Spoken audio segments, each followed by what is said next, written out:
Información precisa, completa, veraz, objetiva e independiente. Directo a tu pantalla.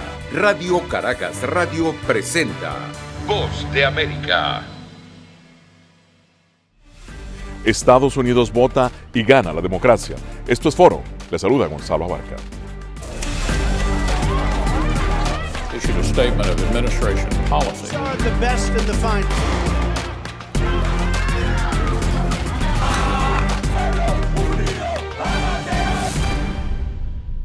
Estados Unidos votó.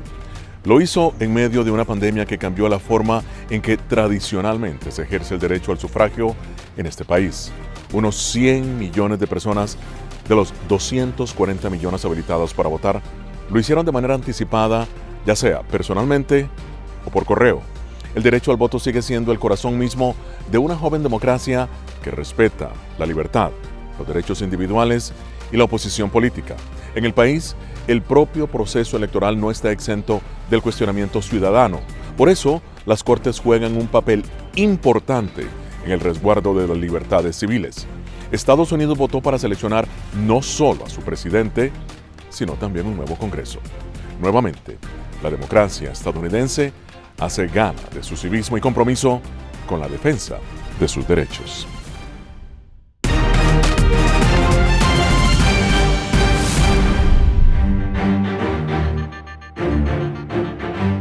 Estados Unidos ya votó, pero ¿cuáles son las lecciones que debemos entender, comprender luego de este proceso democrático para analizar las implicaciones de estas elecciones, lo que viene a futuro? Me acompaña la analista demócrata Carla Bustillos. Ella es también una de las directoras del Comité Hispano Demócrata del Estado de Virginia. Carla, ¿qué lectura haces de las elecciones en Estados Unidos? Gonzalo, muchas gracias. Yo creo que las elecciones en Estados Unidos demuestran el compromiso que tiene el pueblo de los Estados Unidos con la democracia. Participación masiva, récord en participación, sobre todo récord en participación de bases electorales, de un universo electoral muy diverso. Y esa movilización pues lo deja a uno muy orgulloso de ser americano. ¿Te impresionó el voto latino? ¿Tienes algún tipo de comentario en contra del voto latino? Jamás en contra. Yo abogo por los latinos siempre, siempre, siempre, siempre orgullosa de cómo vamos madurando como clase política, cómo nos vamos entendiendo, cómo vamos viendo ese músculo y esa fuerza que tenemos. Somos el gigante electoral y lo estamos entendiendo. Y eso me encanta. Estamos empoderándonos políticamente. Obviamente, lamentable ver la campaña de desinformación estratégica de la que fuimos blanco. La Florida, sobre todo el sur de la Florida, eso demuestra el irrespeto que hay hacia la democracia en los Estados Unidos en un clima de Donald Trump, es mi parecer, que se haya hecho una campaña para desinformar y crear una matriz de opinión donde se ofreciera quizás mitos y se atara un candidato tan centrista y reconciliador y con la trayectoria de Joe Biden a características extremistas de izquierda o socialista. Eso es totalmente falso y toda esta falsedad y esta desinformación fue dirigida en español al votante hispanoparlante, al votante, lo que llaman new voters, nuevos votantes, sobre todo en el sur de la Florida, y eso es muy lamentable. Desde el principio, los demócratas insistieron en ir a votar. Su campaña se basó precisamente en el voto temprano. Ahora te pregunto, como analista demócrata, ¿te sorprendió la cantidad de personas a favor de Donald Trump, el voto a favor de Donald Trump? No me impresiona. Yo creo que veníamos viendo y vemos viendo, sufriendo lo que es un país polarizado, pero también vemos 300 líderes republicanos, y esto lo quiero enfatizar, demostrando siempre su apoyo, uniéndose a la campaña de Joe Biden, haciendo campañas informativas como lo fue el Lincoln Project, que hizo campañas informativas impecables para diferenciar lo que es los principios republicanos de lo que de los atropellos y de Donald Trump, la falta de liderazgo democrático, aquellos paralelos en lo que vemos preocupante, aquellos paralelos con líderes autoritarios que lo vemos sumamente preocupante, el irrespeto por las instituciones democráticas y el irrespeto por la diversidad y la contribución de las minorías a este gran país. Carla, en tu opinión, cuando se trata del voto hispano en Virginia, ¿cuál es precisamente tu análisis que hace, bueno, de un estado sureño, obviamente, pero también qué impacto tuvo ese voto? Afortunadamente en Virginia los latinos hemos contado con un liderazgo creciente que vio estratégico el aumentar la base, incorporar más latinos al sistema electoral. Se ha hecho un trabajo, bien sabes que desde el 2008, desde la primera victoria de Obama, el estado de Virginia pasó de ser un estado republicano a tener resultados en apoyo de diferentes candidatos demócratas, se torna púrpura. Gozamos ahora de una mayoría legislativa en lo que es la Cámara de Delegados, o sea, la Cámara Baja del Estado de Virginia, y el Senado de Virginia tienen mayoría demócrata. Ese es un trabajo de base, de grassroots que se viene haciendo, y los latinos hemos sido muy importantes en esos resultados, en ese cambio a lo demócrata. El latino acá en Virginia, sin embargo, está altamente, cuenta con, a pesar de ese despertar, cuenta con baja representación. Somos 9% del estado y solo tenemos 3 delegados en la Cámara Baja. Entonces, tenemos 3 legisladores latinos en un estado con una población latina de 9%. Eso es preocupante. Tenemos solamente 3 concejales latinos en el norte de Virginia, y el norte de Virginia es el que le entrega esa victoria al Partido Demócrata masivamente, con él pueden contar con nosotros. Y es importante, yo soy la representante para el norte de Virginia y asumo con muchísima responsabilidad esta falta de representación que tenemos, y sepan que día a día trabajo para apoyar candidatos latinos, para empoderar al electorado latino para que pueda hacer esas exigencias y tenga buena relación con sus legisladores y sus representantes. El presidente Donald Trump ha dicho que se pudo haber cometido fraude en estas elecciones. ¿Qué opinión te merece ese tipo de comentarios? Yo creo que es un comentario totalmente irresponsable, es hasta injusto con su propio partido. Yo ayer tuve la oportunidad de ser observadora electoral en el proceso en Virginia, en la ciudad de Herndon, Virginia, un punto clave para la comunidad latina. Yo estaba en un precinto donde la población latina representa un 30% de esa ciudad. La boleta demócrata estaba el primer concejal latino de esa ciudad de Herndon, César del Águila. Por lo tanto, nos interesaba como caucus velar ese proceso, y trabajé muy a gusto de la mano con los observadores republicanos. Velábamos por el proceso. Nos sentíamos aliados. En ocasiones yo tuve que ir al baño y me sentía que dejaba a alguien, a un garante del proceso encargado. Le decía, voy a ir a comer, ¿quieres ir a comer tú?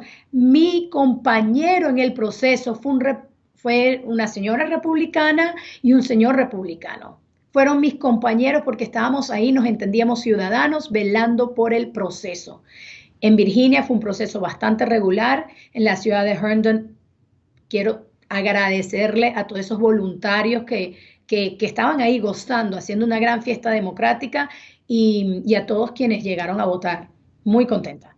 Y, por lo tanto, muy crítica de esta postura de Donald Trump, que además, bueno, como venezolana, me suena a chavismo, me suena a madurismo, que cuando no van ganando llaman al fraude, cantan fraude. Evo Morales canta fraude, en Nicaragua se canta fraude, cuando demuestra el irrespeto de un extremo y el otro por la democracia. Carla Bustillos, analista demócrata, muchísimas gracias por haber estado Gracias conforme. a ustedes.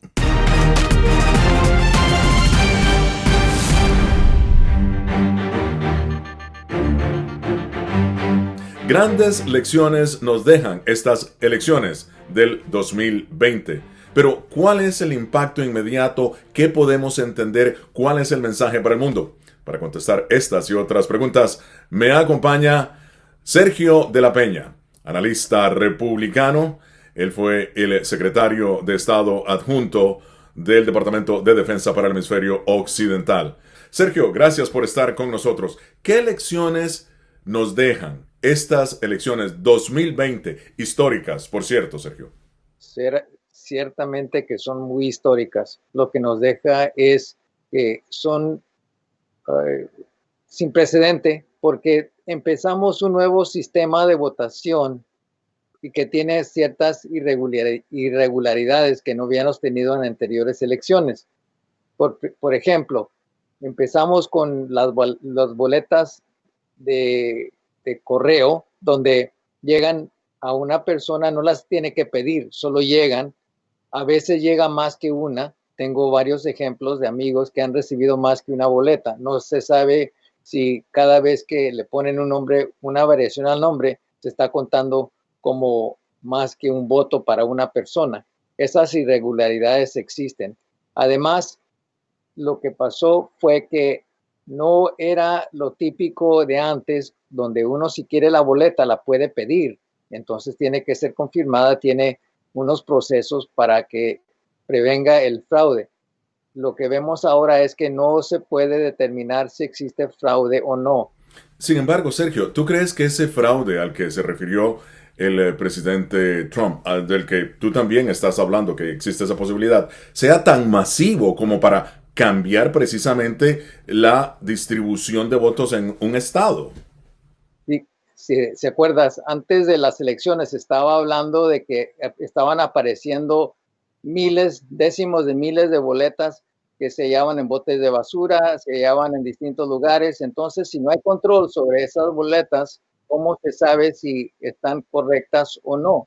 Y esa es la preocupación que existe por parte del presidente. Solo está pidiendo que se revisen y que esté preciso el conteo, porque cuando ve los números que estaba viendo uno en las elecciones, especialmente en Pensilvania, donde iban arriba 15 puntos y de repente estamos llegando al 80, 90 y de repente aparecen muchas distintas vueltas que nunca se habían visto. Eso por lo menos eleva sospechas que deben de ser investigadas. El impacto, no hay duda que el impacto de la pandemia ha hecho de estas elecciones algo único. Sin embargo, el presidente Donald Trump, de nuevo, siguiendo un estilo único si se quiere al tratar la pandemia, fue frente a otro estilo totalmente diferente al de Joe Biden. ¿Qué lectura puedes hacer de estos dos estilos? Y al final, ¿qué crees tú que decidió la gente de Estados Unidos? No, yo pienso que lo que decidió la gente de los Estados Unidos es que estaban constantemente acelerando el miedo a la pandemia, que es lo que hicieron. Pero hay 9 millones de personas, más de 9 millones, Sergio.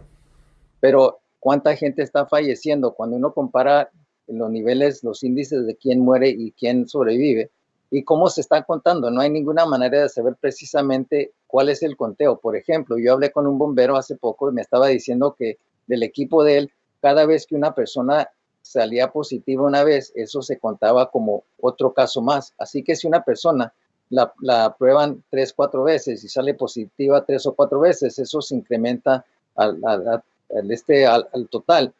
Pero si uno toma en cuenta cuál es la gente que está falleciendo, los índices han bajado bastante, las terapias que tenemos hoy en día para contraer la pandemia han sido mucho más efectivas. Ahora, sabemos que es una cosa grave que debe tomarse en una manera seria, pero también tenemos que ver todo el progreso que hemos hecho. Acuérdense que cuando el vicepresidente Biden y el presidente Obama se encargaron de la pandemia del N1H1, su propio director dijo que habían cometido todos los errores y la única razón por la cual no tuvieron más muertos fue por pura suerte. Entonces, cuando uno ve cuál es la diferencia entre la presidencia del presidente Trump en comparación a los 8 años previos, uno ve que hubo mucho más logros, tres tratados de paz, la eliminación de ISIS, en el último trimestre, un crecimiento por año de 33%. Yo nomás pregunto esta cosa, ¿cuál es un logro que se puede atribuir al vicepresidente Biden? Sergio, el voto hispano, el voto latino, ¿están satisfechos con los resultados de ese voto?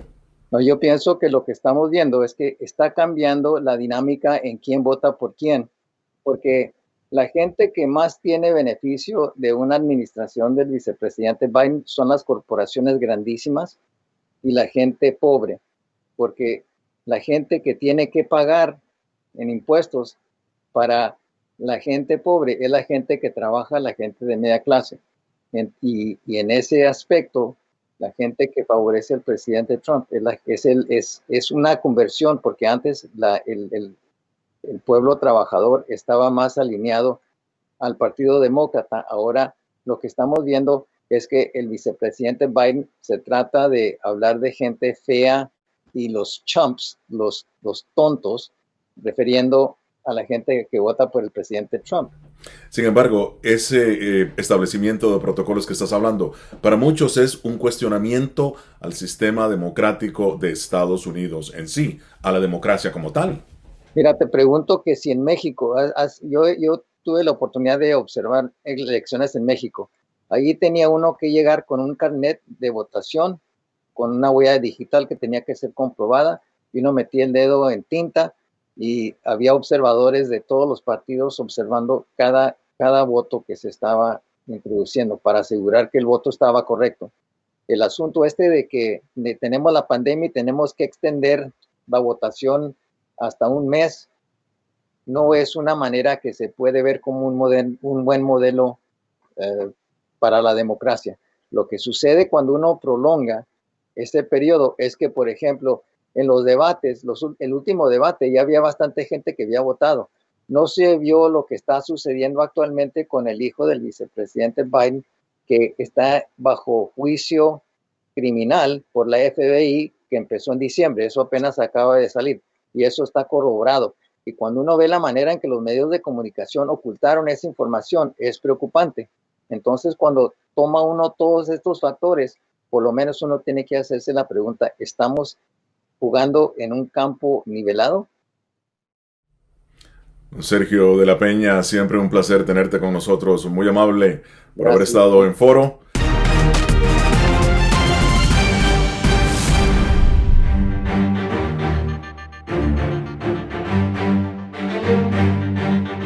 Y para analizar estas históricas elecciones me acompaña desde Nueva York Robert Valencia, analista político. Él es periodista de la red de periodistas Conectas.org. Gracias, Robert, por estar con nosotros. ¿Qué análisis puedes hacer de estas elecciones, Robert?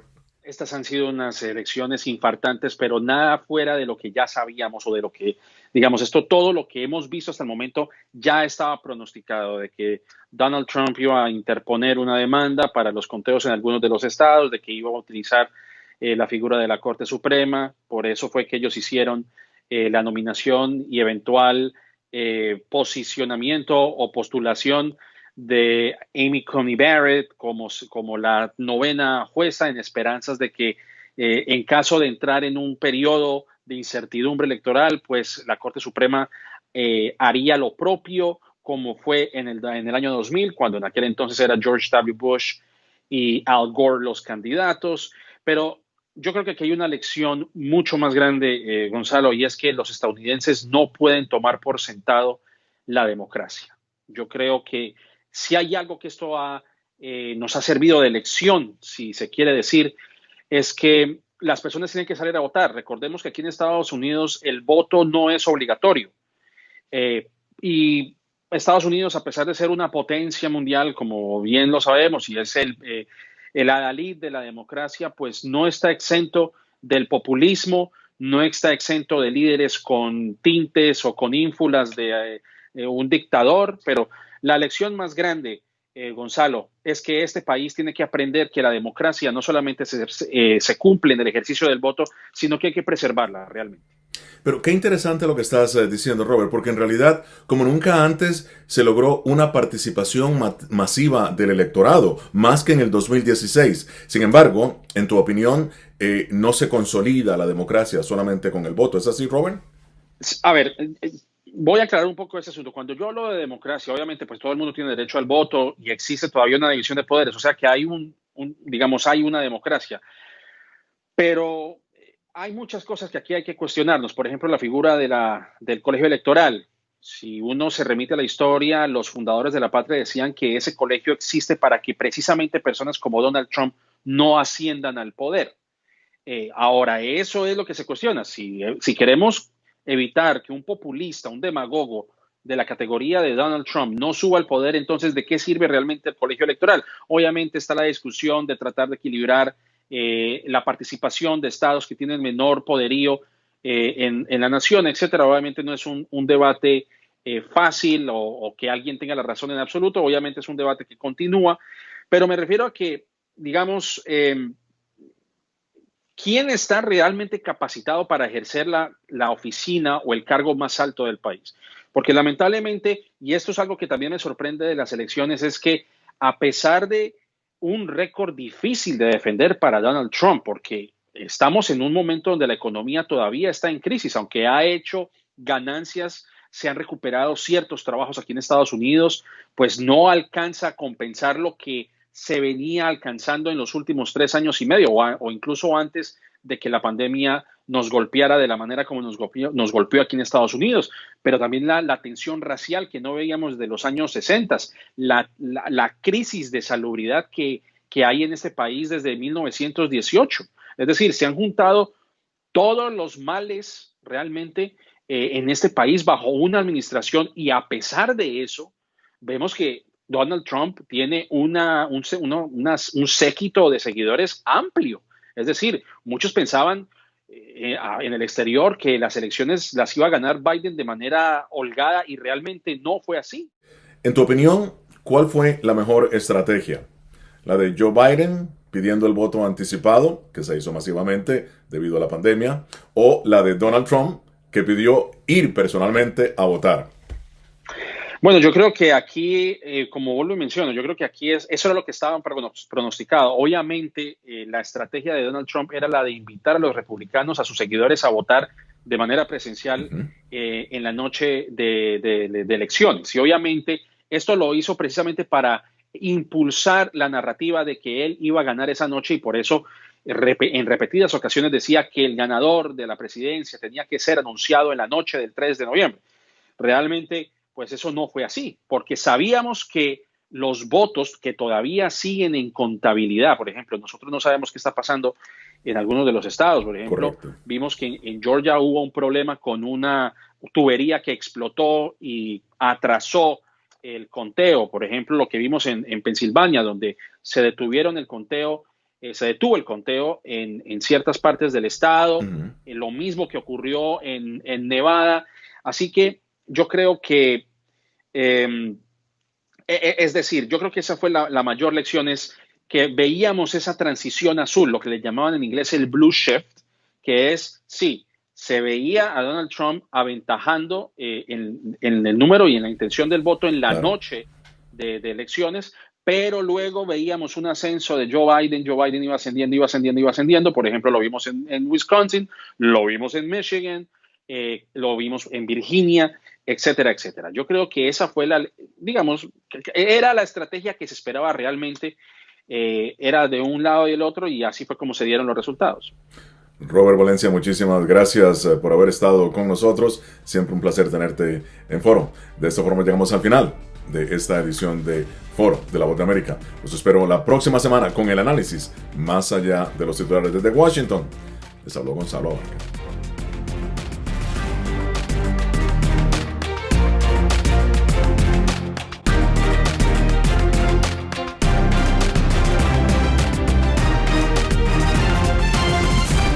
Información precisa, completa, veraz, objetiva e independiente. Directo a tu pantalla.